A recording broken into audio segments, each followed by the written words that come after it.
Welcome back to the Postcard Inspirations podcast. Bonnie Lynn Fields was a third-season replacement Mouseketeer on the Mickey Mouse Club. While she did not get much of an opportunity to be featured on the show, the few times she did allowed her natural talent and gentle personality to shine. This is her story.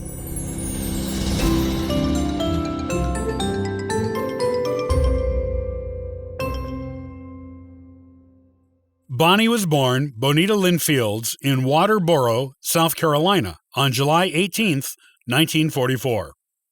Bonnie's parents were Beverly and Woodrow Fields. They moved to Richmond, Indiana, when she was still a newborn. In Richmond, she took her first dancing lessons when she was 2 years old. When Bonnie was 9 years old, her family moved to Granada Hills, California. Bonnie continued to take dancing lessons there at the DeReyes School of Dance. She also took singing lessons to help develop her natural coloratura soprano singing voice. Bonnie excelled at ballet, but was also skilled at other forms of dancing that were popular at the time. She performed with small groups of children on local TV and also live at charity events and for the USO, but did not have any actual professional credits. She began taking tap dancing lessons as an older child, long after she was proficient at other styles of dance. 6 months after beginning tap lessons, the Disney company announced that they would be having auditions for the new Mouseketeers for the third season of the Mickey Mouse Club. The show bosses felt like they already employed most of the local child talent pool, so they auditioned outside of Burbank, California for the first time. Bonnie auditioned to be a Talent Roundup winner. The casting directors were so impressed with her that they made her a Mouseketeer. Bonnie had, until that time, went by her middle name of Lynn. In casting her, there was an issue with that because there was already a boy Mouseketeer on the show named Lynn. Walt Disney asked her to shorten her first name of Bonita to Bonnie and to go by that on the show, as the two-syllable name Bonnie fit in better with the other two-syllable name cast members. Bonnie's persona on camera was a quiet one that hid her true talent in dancing and singing. Just like the other kids cast as replacement Mouseketeers for the third season, she was assigned to the Blue Team, which performed secondary parts on the show to the members of the Red Team. Also, because the roll call and alma mater segments that opened and closed each show had already been filmed before she was cast, she was not included in those. In fact, because of the format change of the show in the third season, there wasn't much in the way of new material for Bonnie to film. Any of the scant new segments that were filmed usually featured members of the Red Team. Bonnie was used mostly in the background chorus of skits.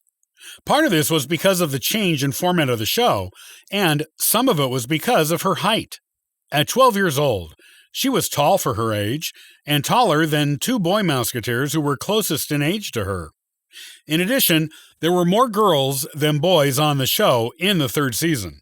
Because dance numbers focused on couples, Bonnie and her fellow tall female cast member, Sharon Baird, did not have many opportunities to couple up and dance on the show. This is not to say that Bonnie didn't get to shine on the show at all. She had her special moments where the focus was on her. She performed as a Talent Roundup Day winner and also sang a romantic duet song with Tommy Cole in a skit. Also, she was used along with Karen Pendleton and Linda Hughes to introduce recycled skits from the first season of the show. Bonnie also had a few scenes, but no lines, in the New Adventures of Spin and Marty and in the Annette specials. One of the last performances she gave at Disney Studios was on an episode of Disneyland called The Fourth Anniversary Show.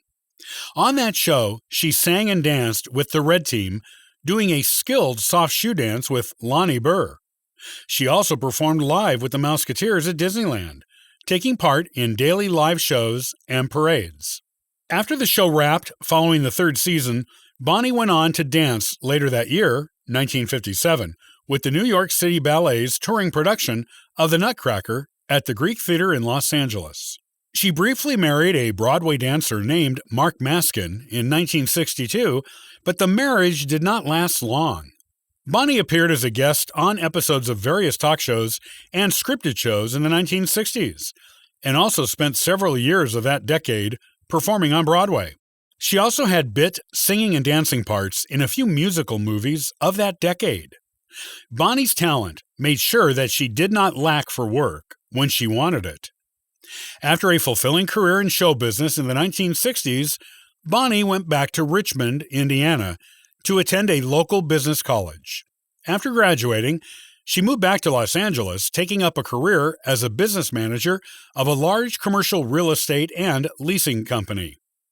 Bonnie appeared on TV again in 1980 for the 25th anniversary reunion show for the Mickey Mouse Club. From 1981 to 1985, she performed in live Mouseketeer reunion shows at Disneyland. She married a firefighter named Rick Elder in 1989 and was married for 12 years, breaking up when Bonnie moved to Southern California. Bonnie taught tap dancing in Santa Monica and Gardena, California for many years before moving back to Richmond, Indiana, to be closer to her 90-year-old mom. In Richmond, she opened the Academy of Tap Dance and taught there for many years. Later in her life, Bonnie discovered she was suffering from throat cancer, and she kept it to herself for a long time. She was almost all alone in the world at this time, with no family nearby. A neighbor found out what was going on with her and became her primary caregiver. A former dance student of hers, with whom she kept in touch, also found out her secret, and that student alerted the other remaining Mouseketeers to what was going on with Bonnie. Those Mouseketeers were able to reach out to Bonnie and let her know they still remembered her and thought fondly of her before Bonnie crossed over to the other side in November of 2012, at 68 years old.